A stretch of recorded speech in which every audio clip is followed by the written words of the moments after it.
اعوذ باللہ من الشیطان الرجیم بسم اللہ الرحمن الرحیم الشیطان یعدکم الفقر ویأمرکم بالفحشاء الشیطان یعدکم الفقر، شیطان وعدہ دیتا ہے تمہیں الفقر، فقیری کا، تنگ دستی کا، ویأمرکم بالفحشاء، اور وہ حکم دیتا ہے تمہیں بے حیائی کا۔ زکوٰۃ اور صدقات اور ان کی فضیلت کی بات جاری ہے، اور ان کی شرائط کیا ہیں۔ بہت فضیلت ہے زکوٰۃ اور صدقات کی، لیکن جو بندہ زکوٰۃ یا صدقات دے کر احسان جتلائے، یا ردی چیز کا صدقہ کرے، یا حرام چیز کا صدقہ کرے، تو اسے ثواب کی بجائے وبال کا سامنا کرنا پڑتا ہے۔ اب یہاں اللہ تعالیٰ فرما رہے ہیں الشیطان یعدکم الفقر، شیطان تمہیں فقر کا وعدہ دیتا ہے۔ اس کا تعلق بھی صدقہ سے ہے، زکوٰۃ اور صدقات سے، کہ شیطان تمہیں وسوسہ ڈالتا ہے کہ اگر تم زکوٰۃ دو گے یا صدقات دو گے تو تم غریب ہو جاؤ گے، فقیر ہو جاؤ گے۔ یہ شیطان کا وسوسہ ہے۔ حالانکہ اللہ رب العالمین کی طرف سے کتنے وعدے ہیں کہ زکوٰۃ دینے سے مال کم نہیں ہوتا۔ زکوٰۃ کا ایک تو اخروی فائدہ ہے، وہ زکوٰۃ فی سبیل اللہ یا وہ انفاق فی سبیل اللہ ہو، جہاد کے معنی میں، یا وہ جہاد کے علاوہ دیگر کار خیر میں صدقہ کرنا ہو، تو اس کی آخرت میں اتنی فضیلت ہے کہ وہ 700 گنا یا اس سے بھی کئی گنا زیادہ اللہ اس کو بڑھا چڑھا دیتے ہیں۔ یہ اخروی فضیلت ہے۔ دنیا میں اللہ تعالیٰ جو بھی انسان خرچ کرتا ہے، اللہ اس کا جانشین عطا کرتے ہیں۔ اللہ اس کا مال کم نہیں ہونے دیتے دنیا میں بھی اس کے مال میں برکت پڑتی ہے، اور صرف برکت نہیں پڑتی، مال کم ہو جائے اور برکت پڑ جائے، صرف یہ نہیں ہوتا، بلکہ جتنا مال کم ہوتا ہے اتنا ہی مال بڑھ بھی جاتا ہے، اور پھر ساتھ برکت بھی پڑتی ہے، اور پھر جو اصل اخروی ثواب ہے، جو اصل ثواب ہے، اور وہ جو ہے وہ 700 گنا اور اس سے بھی، واللہ یضاعف لمن یشاء، اللہ جس کے لیے چاہتا ہے اس سے بھی کئی گنا بڑھا دیتے ہیں۔ تو جب اللہ کی طرف سے اتنے وعدے ہیں کہ وما انفقتم من شیء فهو یخلف، تم جو بھی خرچ کرو گے اللہ تمہیں اس کا عوض دیں گے، اللہ تعالیٰ تمہیں اس کا جانشین دیں گے، جتنا تم سے نکلا ہے اللہ اتنا ہی دیں گے۔ زکوٰۃ دینے سے مال کم نہیں ہوتا۔ یمحق اللہ الربا ویربی الصدقات، اللہ صدقات کو بڑھا دیتے ہیں۔ حدیث مبارکہ میں نبی صلی اللہ علیہ وسلم نے فرمایا کہ صدقہ کرنے سے مال کم نہیں ہوتا۔ تو اللہ اور رسول کے وعدوں کے نتیجے میں المیہ یہ ہے کہ مسلمان جو اللہ اور رسول پر ایمان لانے کا دعویٰ کرتا ہے، جو شیطان کو اپنا دشمن کہتا ہے، مانتا ہے، لیکن اللہ معاف کرے وہ شیطان کی باتوں میں آ جاتا ہے، اور وہ اللہ اور رسول کے وعدوں پر اسے اعتماد نہیں رہتا، والعیاذ باللہ۔ شیطان کہتا ہے کہ صدقہ کرنے سے مال کم ہو جائے گا، تو انسان بھی پھر یہ سوچنا شروع کر دیتا ہے کہ میں صدقہ کروں گا تو مال کم ہو جائے گا۔ یہ چیز انسان کو صدقہ کرنے سے روکتی ہے، تو یہ شیطان کا وسوسہ ہوتا ہے، اور یہ شیطان کا وسوسہ صرف نیکی کے کام میں ہوتا ہے۔ آپ دیکھیں کہ جو لوگ نیکی کے کام میں گن گن کر خرچ کرتے ہیں، 100 200 کا حساب کرتے ہیں، گناہ کا کام آتا ہے اسراف، بے جائے اسراف اور غلط چیزوں پہ اور حرام چیزوں پہ جب پیسے اڑانے کی باری آئے، وہاں لاکھوں کروڑوں کی پرواہ نہیں کرتے۔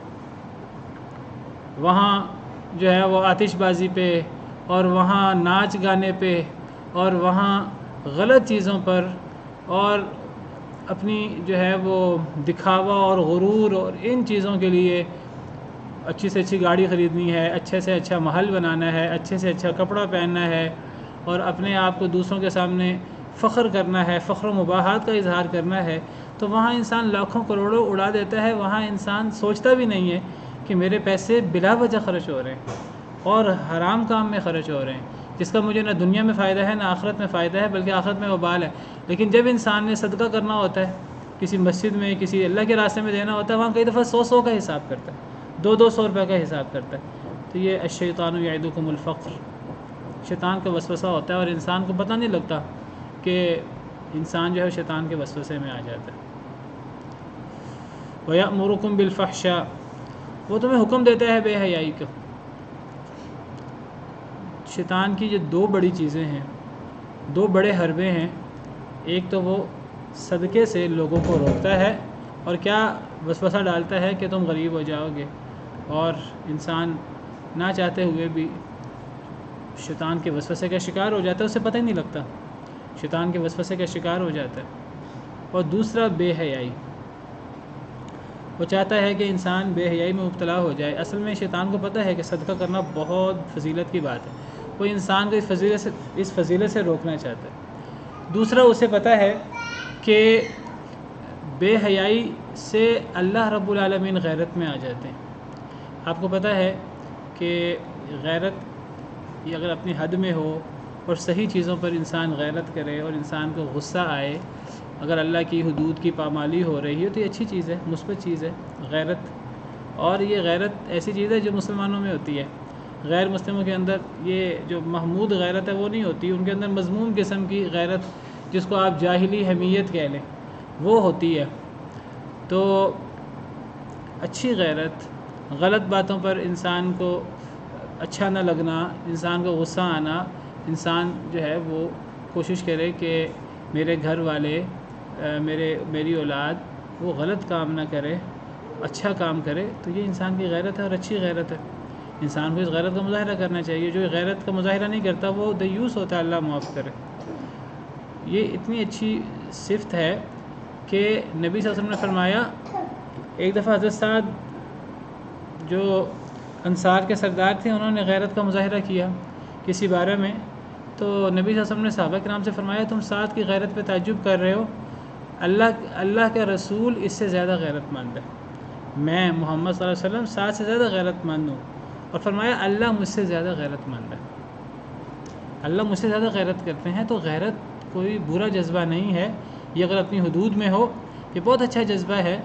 اور فرمایا کہ تم سعد کی غیرت پر تعجب نہ کرو، اور فرمایا کہ اللہ کو غیرت کب آتی ہے؟ اللہ کو غیرت تب آتی ہے جب انسان بے حیائی کرتا ہے، تو پھر اللہ بہت غضبناک ہوتے ہیں اور اللہ غیرت میں مبتلا ہوتے ہیں۔ یہ صحیح بخاری کی حدیث ہے، حضرت سعد بن عبادہ نے کہا، حضرت مغیرہ کی حدیث ہے کہ سعد بن عبادہ نے کہا، لو رأیت رجلا مع امرأتی لضربته بالسیف غیر مصفح، اگر میں اپنی عورت کے ساتھ، اپنی بیوی کے ساتھ کسی مرد کو دیکھوں تو میں تلوار کا وار کر کے اسے قتل کر دوں گا، اس مرد کو۔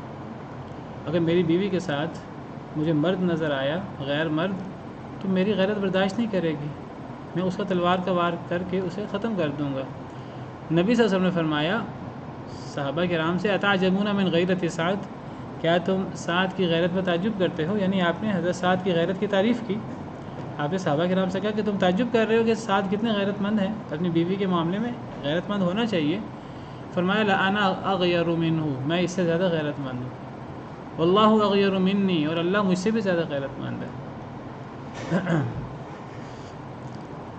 اور یہ صحیح بخاری کی حدیث ہے۔ اگلی حدیث 5220، حضرت عبداللہ بن مسعود رضی اللہ عنہ فرماتے ہیں کہ نبی صلی اللہ علیہ وسلم نے فرمایا، ما من احد اغیر من اللہ سے زیادہ کوئی غیرت مند نہیں ہے، من اجل ذلک حرم الفواحش، اللہ نے اسی غیرت کی وجہ سے فواحش بے حیائی کو حرام کیا، وما احد احب الیہ المدح من اللہ، اور اللہ سے زیادہ کسی کو مدح بھی پسند نہیں ہے، اللہ کو اپنی تعریف سب سے زیادہ پسند ہے، اور اللہ سب سے زیادہ غیرت مند ہے۔ اور اللہ کو غیرت کب آتی ہے؟ اللہ کو غیرت آتی ہے جب اللہ بے حیائی کو دیکھتے ہیں، اللہ نے غیرت کی وجہ سے بے حیائی کو حرام کیا۔ تو اس سے پتہ لگتا ہے کہ اللہ کو سب سے زیادہ غصہ اور سب سے زیادہ غیرت کب آتی ہے کہ جب کوئی اللہ کا بندہ یا اللہ کی بندی جو ہے یہ زنا کرے، بے حیائی کرے۔ شیطان کو پتہ ہے کہ بے حیائی بہت بڑا جرم ہے، تو شیطان لوگوں کو بے حیائی کا حکم دیتا ہے۔ اس کو پتہ صدقہ بہت بڑی نیکی ہے، وہ صدقہ سے ڈراتا ہے کہ تم غریب ہو جاؤ گے، والعیاذ باللہ۔ دوسری بات ہے کہ بے حیائی کے بارے میں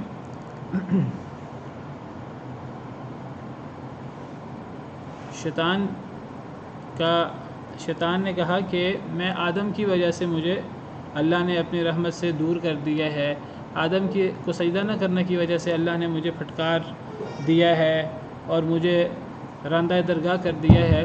تو شیطان نے کہا کہ میں اب آدم کو اور اس کی اولاد کو میں اب گمراہ کروں گا، اور اب میں نے اگر آگ میں جانا ہے تو اکیلا نہیں جاؤں گا، میں ان کو ساتھ لے کر جاؤں گا۔ اب پھر شیطان دشمن بن گیا آدم کا اور ان کی اولاد کا، حالانکہ شیطان اپنے عمل کی وجہ سے اللہ کی رحمت سے دور ہوا تھا، اپنی نافرمانی کی وجہ سے اللہ کی رحمت سے دور ہوا تھا، اس میں سیدنا آدم علیہ السلام کا تو کوئی قصور نہیں تھا۔ لیکن بہرحال شیطان کا کام ہے، اور جو بندہ بھی اپنی غلطی نہ مانے، اپنی غلطی اپنا وبال دوسروں پر ڈال دے، آج سمجھے کہ وہ شیطانی کام ہے۔ انسان کو اپنی غلطی کو تسلیم کرنا چاہیے اور اپنی اصلاح کرنی چاہیے۔ اگر غلطی ہو جائے، جس طرح آدم علیہ السلام سے غلطی ہوئی، انہوں نے اپنی اصلاح کی، انہوں نے اپنی غلطی کو یہ نہیں کہا کہ مجھے شیطان نے گمراہ کیا ہے، مجھے اس نے یہ کیا، مجھے اس نے یہ کیا، انہوں نے کہا مجھ سے غلطی ہوئی ہے، اور وہ اللہ کے سامنے توبہ استغفار کرتے رہے، گڑ گڑاتے رہے، اللہ نے معاف کر دیا آخرکار، ربنا ظلمنا انفسنا، وہ دعا کرتے رہے۔ لیکن شیطان وہ اپنی غلطی ماننے کی بجائے اپنی غلطی کی حجتیں، دلیلیں پیش کرتا رہا اور آدم علیہ السلام پر الزام لگاتا رہا۔ سب سے پہلا جو اس نے بدلہ لیا اپنے تئیں آدم اور حوا سے، ان سے درخت کا پھل کھلوایا، اور درخت کا پھل کھلوانے سے کیا ہوا کہ وہ جو ستر اور لباس اللہ نے جنت کا دیا ہوا تھا وہ اتر گیا، اور شیطان کو پتہ تھا کہ یہ لباس اترے گا آدم اور حوا کا، اور شیطان بڑا خوش ہوا، اس کے جذبے کو تسکین ہوئی، اور یہی کام وہ اولاد آدم کے ساتھ کرتا ہے۔ اس کی ایک بڑی خواہش یہ ہے کہ کسی طرح میں انسانوں کو، مسلمانوں کو، کافروں کو، وہ کافر اس کے دوست نہیں ہیں، وہ انسانوں کو اپنا دشمن سمجھتا ہے، وہ صرف انہیں اپنے ساتھ ملانے کے لیے وہ انہیں اپنے ساتھ بلاتا ہے اور ان کی سرپرستی کرتا ہے، وہ سب کا دشمن ہے۔ وہ چاہتا ہے کہ انسان سارے کے سارے ذلیل ہوں اور سارے کے سارے انسان جو ہیں ان کے لباس اتریں۔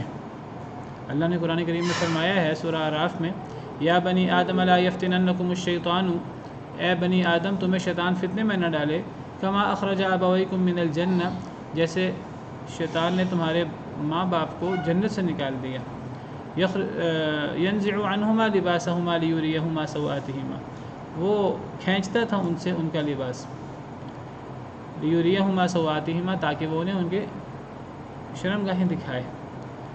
تو شیطان نے یہ کام سیدنا آدم اور اماں حوا سے کیا، اور یہی کام وہ اولاد آدم سے بھی کرنا چاہتا ہے، اور یہی کام وہ ان سے کرواتا ہے۔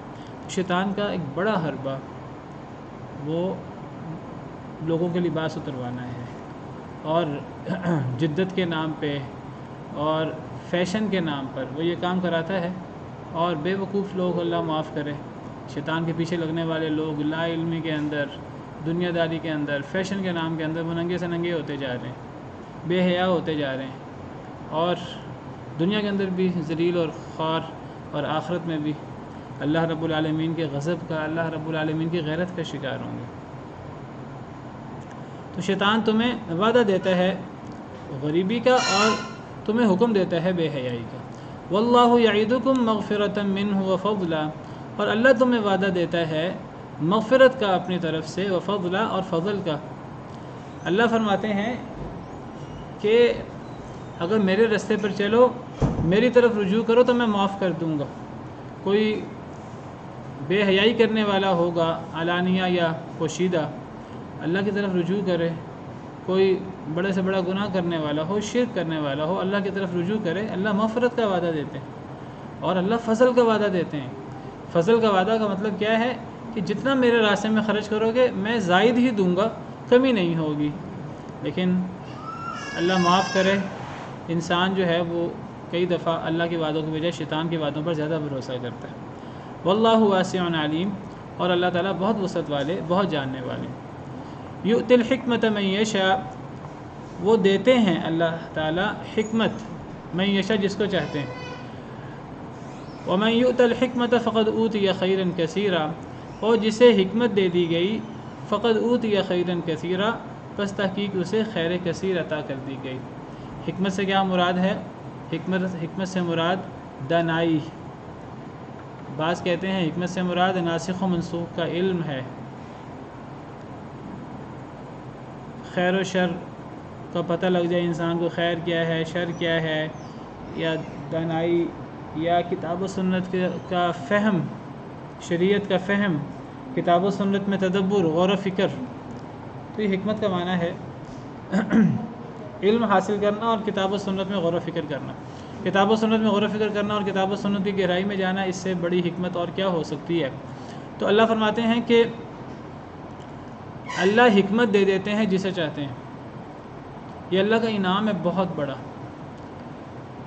وَمَن يُؤْتَ الْحِكْمَةَ، اور جسے حکمت دی گئی، دانائی عطا کی گئی، کتاب و سنت کا علم دیا گیا، کتاب و سنت کی گہرائی اور شریعت کا فہم دیا گیا، فقد اوتی خیرا کثیرا، پس تحقیق وہ دیا گیا خیر کثیر. تو دین کی فقاہت، دین کی گہرائی، کتاب و سنت کی سمجھ بوجھ، یہ اللہ کی بہت بڑی دین ہے، اللہ کا بہت بڑا انعام ہے. نبی صلی اللہ علیہ وسلم نے سیدنا ابن عباس کے لیے دعا فرمائی تھی، اللہم فقہہ فی الدین وعلمہ التأویل، اے اللہ انہیں دین کی فقاہت دے دے اور انہیں تفسیر اور تعویل کا علم سکھا دے. تو اللہ تعالیٰ نے دین میں سمجھ بوجھ کی دعا کی ان کے لیے، اور وہ بہت بڑے امام بنے. ان کو حبر الامہ کہا جاتا ہے، امت کے بڑے امام، بڑے عالم. سیدنا ابن عباس رضی اللہ عنہ چھوٹی عمر میں سیدنا عمر فاروق رضی اللہ عنہ انہیں اپنی مجلسوں میں بٹھاتے تھے، کبار صحابہ کرام کی مجلس میں انہیں بٹھاتے تھے، اور ان کے علم کی وجہ سے ان کے بڑی قدر کرتے تھے حضرت عمر رضی اللہ عنہ. تو دین کی فقاہت اور دین کی گہرائی، کتاب و سنت کی گہرائی، کتاب و سنت کی سمجھ بوجھ، یہ اللہ کی بہت بڑی نعمت ہے. اللہ یہ نعمت ہر غیر کو نہیں دیتے، جسے اللہ چاہتے ہیں اسے دیتے ہیں، اور جسے اللہ دے دیں تو وہ گویا کہ اسے خیر کثیر عطا کی گئی. یہ مال تو علم کے مقابلے میں کوئی حیثیت نہیں رکھتا. علم جو ہے وہ بڑھتا رہتا ہے، ایک تو خرچ کرنے سے کم نہیں ہوتا، اور علم ہمیشہ رہتا ہے. مال جو ہے وہ ختم ہو جاتا ہے، مال کو لوگ چھیننے کی کوشش کرتے ہیں، علم کو کوئی چھین نہیں سکتا، کیونکہ علم کا اصل تعلق اگرچہ فہم، تدبر، گہرائی کے ساتھ، فہم و بصیرت کے ساتھ ہے، لیکن علم کا ایک تعلق حافظے کے ساتھ بھی ہے. اصل میں علم تو کتاب و سنت کی گہرائی ہے نا، کتاب و سنت کی گہرائی اور فہم. تو کتاب و سنت ہوگی تو اس کی گہرائی ہوگی، اس کی سمجھ بوجھ ہوگی. کسی کے پاس کتاب و سنت ہوگی نہیں، اس کے سامنے قرآن کی آیت ہی نہیں ہوگی، حدیث ہی نہیں ہوگی، تو وہ کس میں گہرائی اور کس میں دانائی، کس میں تدبر کرے گا. بعض لوگ جو ہیں ان کو کتاب و سنت کی چیزیں یاد نہیں ہوتی، وہ آج کل گوگلنگ کر کے نیٹ سے، موبائل سے چیزیں نکال لیتے ہیں، اور پھر اس پہ تدبر. بہرحال یہ بھی بڑی چیز ہے، لیکن اصل چیز یہ ہے کہ انسان کے پاس یہ علم حافظے میں ہو، انسان کو چیزیں یاد ہوں، قرآن یاد ہو، قرآن کا بڑا حصہ، احادیث مبارکہ، خاص طور پہ وہ احادیث جو ہمارے روزمرہ معاملات سے متعلق ہیں، ان احادیث کا بڑا حصہ انسان کو یاد ہو. پھر انسان یہ جو قرآن و سنت کا اس نے حفظ کیا ہوا ہے، پھر انسان اس حفظ میں انسان غور و فکر کرے، تدبر کرے. یہ ہے اصل علم، اور اس علم کو کوئی آپ سے چھین نہیں سکتا. ہاں اگر آپ کا علم کتابی ہے، بہرحال کتابی علم بھی ایک بڑی سعادت کی بات ہے، کسی کے پاس کتابوں میں موجود ہو، وہ کتابوں سے کوئی مسئلہ نکال سکے، لیکن یہ علم ہم سے چھین بھی سکتا ہے. اگر ہم سے ہمارا موبائل یا ہمارا لیپ ٹاپ یا ہماری کتاب ہم سے گم ہو جائے، تو صرف وہ موبائل اور لیپ ٹاپ اور وہ کتاب گم نہیں ہوتی، وہ علم بھی ساتھ ہی گم ہو جاتا ہے، اللہ معاف کرے. تو اصل علم جو ہے وہ حافظے کا علم ہوتا ہے. اللہ تعالیٰ اہل علم اسے کہتے ہیں جس کے سینے میں اللہ کی کتاب ہو. اللہ تعالیٰ فرماتے ہیں بل هو آیات بینات فی صدور الذین اوتوا العلم، سورہ عنکبوت کی آیت ہے. بلکہ یہ واضح روشن آیات ہیں جو اہل علم کے سینوں میں ہیں. فی صدور الذین اوتوا العلم، اہل علم کے سینوں میں یہ اللہ کی آیتیں ہیں۔ تو قرآن کو یاد رکھنا چاہیے، یاد کرنا چاہیے، اور پھر اس میں تدبر اور اس میں گہرائی جو ہے وہ حاصل کرنی چاہیے۔ اسی طرح احادیث مبارکہ کو یاد کرنا چاہیے۔ نبی صلی اللہ علیہ وسلم نے فرمایا نظر اللہ امرأ سمع مقالتی، اللہ اس شخص کے چہرے کو تر و تازہ رکھے جو میری بات سنے، پھر اس کو یاد کرے، اس کو حفظ کرے، پھر جیسے اس نے اس کو یاد کیا ہے ویسے ہی آگے پہنچا دے۔ تو نبی صلی اللہ علیہ وسلم کی دعا ہے کہ اللہ اس کے چہرے کو تر و تازہ رکھے، اللہ اس کے چہرے کو بڑا پر رونق اور خوبصورت بنائے جو میری حدیث کو یاد کرے۔ تو قرآن کو یاد کرنا، حدیث کو یاد کرنا، اور پھر ان کا فہم اور ان میں تدبر اور ان کی گہرائی، یہ اللہ کی بہت بڑی نعمت ہے۔ فقہ، کتاب و سنت کی سمجھ بوجھ، یہ حکمت ہے۔ قرآن و سنت یاد ہو اور پھر اس کی سمجھ بوجھ۔ سیدنا علی رضی اللہ عنہ فرمایا کرتے تھے رضینا لنا القسمۃ الجبار فینا لنا علم وللجہال مال۔ تو میں ذکر کر رہا تھا کہ قرآن و سنت کو یاد کرنا، حفظ کرنا، اور پھر ان میں تدبر، یہ اللہ کی بہت بڑی نعمت ہے، اور اللہ یہ نعمت جسے چاہتے ہیں دیتے ہیں۔ سیدنا علی رضی اللہ عنہ فرمایا کرتے تھے رضینا لنا القسمۃ الجبار فینا، اللہ نے جو ہمارے بارے میں تقسیم کی ہے ہم اس تقسیم پہ پوری طرح راضی ہیں۔ کیا تقسیم ہے اللہ تعالیٰ کی؟ لنا علم وللجہال مال، اللہ نے ہمیں علم دے دیا، جاہلوں کو مال دے دیا۔ فإن المال يفنى عن قریب والعلم باق لا يزال، مال تو ختم ہو جاتا ہے، فوری جلدی سے ختم ہو جاتا ہے، والعلم باق لا يزال، علم باقی رہتا ہے، وہ کبھی ختم نہیں ہوتا، کبھی زائل نہیں ہوتا، وہ بڑھتا رہتا ہے۔ تو بہرحال بڑے فضائل ہیں علم کے، علماء کے۔ علماء نبیوں کے وارث ہوتے ہیں، نبیوں کے بعد اب نبی صلی اللہ علیہ وسلم کے بعد کسی نبی نے نہیں آنا، اب وہ وراثت علماء میں اللہ نے جاری کر دی ہے، وہ نبیوں والا کام کرتے ہیں علماء حق۔ اور ہمیں انہیں ایسے جید علماء سے علم حاصل کرنا چاہیے جو نبیوں کے وارث ہیں، جاہل لوگوں سے علم حاصل نہیں کرنا چاہیے جنہیں خود بھی علم نہیں ہے، جو خود بھی گمراہ ہیں دوسروں کو بھی گمراہ کریں۔ آج کا ایک بہت بڑا فتنہ یہ بھی ہے کہ لوگ جو ہیں وہ جاہلوں سے علم حاصل کرتے ہیں، غامدی سے، جوید احمد غامدی سے، انجینئر علی مرزا اور اس قسم کے لوگوں سے، اللہ معاف کرے۔ علم حاصل کرنا ہے تو علماء سے حاصل کرنا چاہیے، نبیوں کے ورثاء سے جو علماء حق ہیں ان سے علم حاصل کرنا چاہیے۔ تو بات صدقے کی ہو رہی تھی، صدقے کی بات کرتے کرتے بات علم کی شروع ہو گئی، اس لیے کہ یہ دونوں اللہ کی بڑی نعمتیں ہیں، ایک مال اور ایک علم۔ اب مال، کسی کے پاس مال ہو تو مال برائے مال تو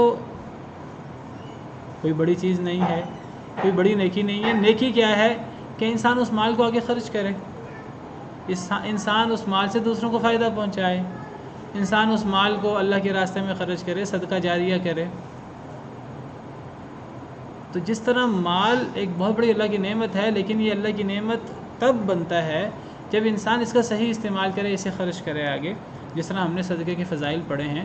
اسی طرح علم اللہ کی بڑی نعمت ہے، لیکن یہ اصل نعمت تب بنتا ہے جب انسان اس علم کو بھی آگے پہنچائے، پہلے خود علم حاصل کرے جید علماء سے، پھر اس علم پہ عمل کرے، پھر اس علم کو آگے پہنچائے، دوسروں کو سکھائے۔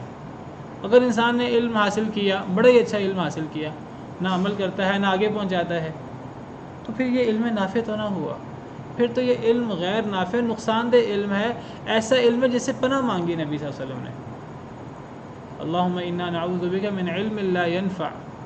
تو آپ کی دعا ہے، اور آپ دعا کیا کرتے تھے اللہم انفعنا بما علمتنا وعلمنا ما ينفعنا وزدنا علما، کہ اے اللہ جو آپ نے ہمیں سکھایا ہے آپ اس کو ہمارے لیے نفع بخش بنائیں، اور ہمیں وہ چیز سکھائیں جو ہمیں نفع دے، وزدنا علما، ہمارے علم میں اضافہ فرمائیں۔ تو یہ مال اور علم، یہ دو بڑی نعمتیں ہیں اللہ کی، اور یہ حقیقی نعمت تب بنتے ہیں جب انسان ان دونوں کو آگے خرچ کرتا ہے، جب انسان ان کو آگے پھیلاتا ہے۔ اسی لیے صحیح بخاری کے اندر نبی صلی اللہ علیہ وسلم کی صحیح حدیث مبارکہ ہے، آپ نے فرمایا، سیدنا عبداللہ بن مسعود رضی اللہ عنہ راوی ہیں کہ نبی صلی اللہ علیہ وسلم نے فرمایا لا حسد الا فی اثنتین، کہ دو لوگوں کے علاوہ کسی شخص میں رشک نہیں ہو سکتا، دو لوگوں میں رشک ہو سکتا ہے، اور کسی شخص میں رشک نہیں ہو سکتا. یہاں حسد سے مراد رشک ہے. کون سے دو لوگ ہیں؟ رجل آتاہ اللہ مالا فسلط علی حلقتہ فی الحق. ایک وہ شخص جسے اللہ نے مال دیا ہو پھر وہ اس مال کو حق کے معاملے میں لگانے پر لگ جائے، وہ مسلط ہو جائے، میں نے اس مال کو اپنے پاس باقی نہیں رہنے دینا، میں نے اس مال کو حق کے معاملے میں، اچھے دین کے معاملے میں خرچ کرنا ہے. یہ شخص قابل رشک ہے. اللہ نے مال دیا ہے، وہ مال کو دین کے راستے میں خرچ کرتا ہے، حق کے راستے میں خرچ کرتا ہے. اور رجل، دوسرا آدمی، آتاہ اللہ الحکمہ، جسے اللہ نے حکمت دی ہو. ہم نے ابھی حکمت کی بات پڑھی ہے. اللہ حکمت جسے چاہتے ہیں اسے دیتے ہیں. فهو یقضی بها ویعلمها، وہ اس کے مطابق فیصلہ کرے اور وہ اسے آگے سکھائے.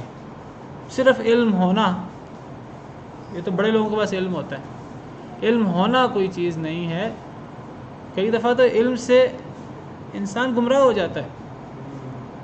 افرأیت من اتخذ الہہ ہواہ واضلہ اللہ علی علم، کیا آپ نے اس شخص کو دیکھا ہے جو اپنی خواہش کو اپنا معبود بنا لیتا ہے اور اللہ اسے گمراہ کر دیتے ہیں علم کے باوجود. ایک بندہ علم حاصل کرتا ہے، اس علم سے دنیاوی مفادات اٹھانا شروع کر دیتا ہے، نہ اس علم کے مطابق خود عمل کرتا ہے، نہ اس علم کے مطابق فیصلہ کرتا ہے، نہ وہ علم آگے سکھاتا ہے. وہ اس علم سے دنیاوی مفادات اپنے اور دوسروں کے پورے کرتا ہے. تو یہ علم انسان کے لیے غیر نافع، ضرر والا بن جاتا ہے. تو دو لوگ قابل رشک ہیں، ایک عالم اور ایک مالدار شخص. تو چونکہ صدقے کی بات ہو رہی تھی، صدقے کی بات کے ساتھ ساتھ اللہ نے علم کی بات کی، اللہ تعالیٰ نے دین میں فقاہت کی بات کی. فرمایا کہ جسے اللہ چاہتے ہیں اللہ اسے یہ فقاہت اور یہ حکمت دیتے ہیں، اور جسے یہ حکمت دی گئی اسے خیر کثیر عطا کی گئی. وما یذکر الا اولو الالباب، نہیں نصیحت پکڑتے مگر عقل مند لوگ.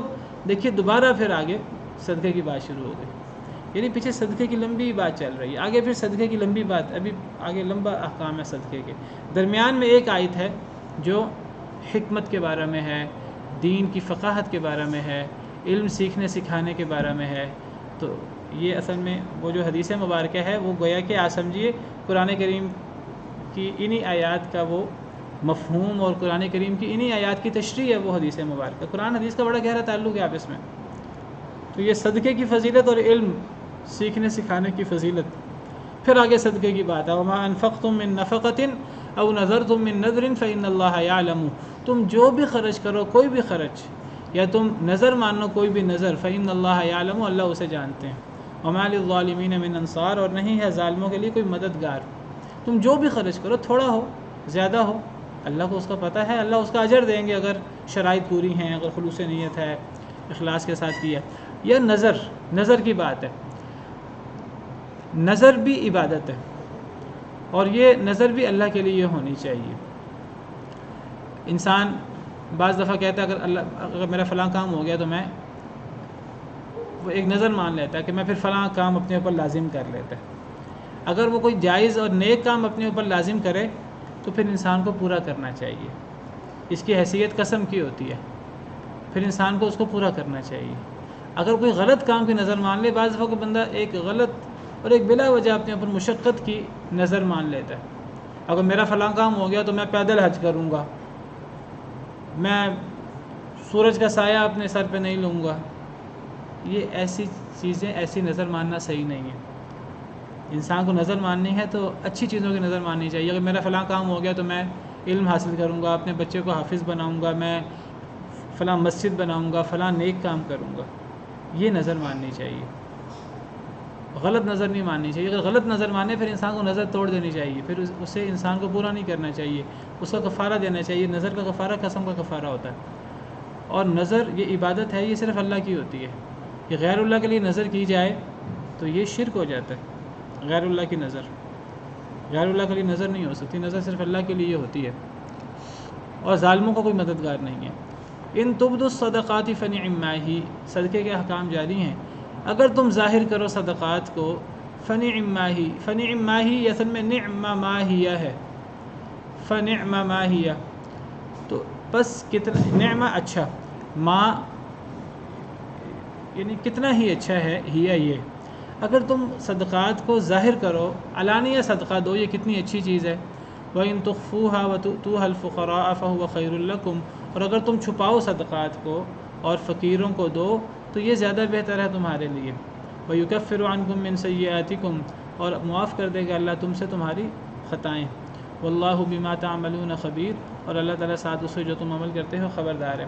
تو اس آیت کریمہ سے پتہ لگا کہ علانیہ صدقہ بھی ہو سکتا ہے اور سری صدقہ بھی ہو سکتا ہے، اور سری صدقہ علانیہ صدقہ سے زیادہ افضل ہے۔ وَإِن تُخْفُوهَا وَتُؤْتُوهَا الْفُقَرَاءَ فَهُوَ خَيْرٌ لَكُمْ، اگر تم اسے چھپاؤ فقیروں کو دو تو یہ زیادہ بہتر ہے تمہارے لیے۔ تو صدقے کو چھپا کر دینا زیادہ بہتر ہے، بلکہ قیامت کے دن وہ 7 لوگ جو اللہ کے عرش کے سائے کے نیچے ہوں گے، تو ان 7 لوگوں میں سے ایک شخص وہ بھی ہے جو اس انداز سے صدقہ کرتا ہے، دائیں ہاتھ سے صدقہ کرے کہ بائیں ہاتھ کو خبر نہ ہو۔ تو یہ خفیہ صدقہ کرنا یہ بہت بڑی نیکی ہے اور اس کا بہت بڑا اجر ہے۔ لیکن اس کا مطلب یہ نہیں علانیہ صدقہ نہیں ہو سکتا، علانیہ صدقہ ہو سکتا ہے، لیکن شرط ہے علانیہ صدقہ کی کہ اس میں ریاکاری نہ ہو۔ اگر ریاکاری نہ ہو تو پھر علانیہ صدقے میں بھی کوئی حرج نہیں ہے۔ اللہ فرماتے ہیں اگر تم صدقوں کو ظاہر کرو تو کتنی اچھی چیز ہے، تو صدقے ظاہر بھی ہو سکتے ہیں بشرطے کہ ریاکاری نہ ہو۔ ہاں بعض دفعہ عام طور پہ خفیہ صدقہ زیادہ افضل ہوتا ہے، لیکن بعض دفعہ علانیہ صدقہ زیادہ افضل بن جاتا ہے جب اس سے کوئی بڑا مقصد سامنے ہو۔ کسی انسان نے کسی کو کسی نیکی کے کام کی ترغیب دینی ہے تو وہ ترغیب دینے کے لیے یہ علانیہ صدقے کا اعلان کرتا ہے کہ میری طرف سے وہ ایک صدقے کا وہ ایک مد کا اعلان کرتا ہے، کہتا ہے اس مد میں 50,000 ڈالتا ہوں اپنا، اب آپ ڈالیں اپنا۔ لوگ دیکھتے ہیں کہ اس نے 50,000 ڈالا ہے، لوگ کہتے ہیں جی میں 50,000 ڈالتا ہوں، کوئی کہتا ہے میں 30,000 ڈالتا ہوں، کوئی کہتا ہے میں 20,000 ڈالتا ہوں۔ تو اس معنی میں اگر کوئی بندہ علانیہ صدقہ کرے ممکن ہے اسے علانیہ صدقہ کرنے کا اجر خفیہ صدقے سے زیادہ مل جائے، لیکن اس کے لیے شرط ہے علانیہ صدقہ کے لیے کہ اس میں ریاکاری نہ ہو۔ علانیہ صدقہ میں ریاکاری کا شائبہ بہت زیادہ ہے۔ بعض علماء نے کہا کہ جو زکوٰۃ ہوتی ہے وہ علانیہ ہوتی ہے اور جو عام دوسرا صدقہ ہے وہ خفیہ ہوتا ہے، لیکن یہ فرق ایک عمومی فرق کے طور پہ یہ کرنا صحیح نہیں ہے۔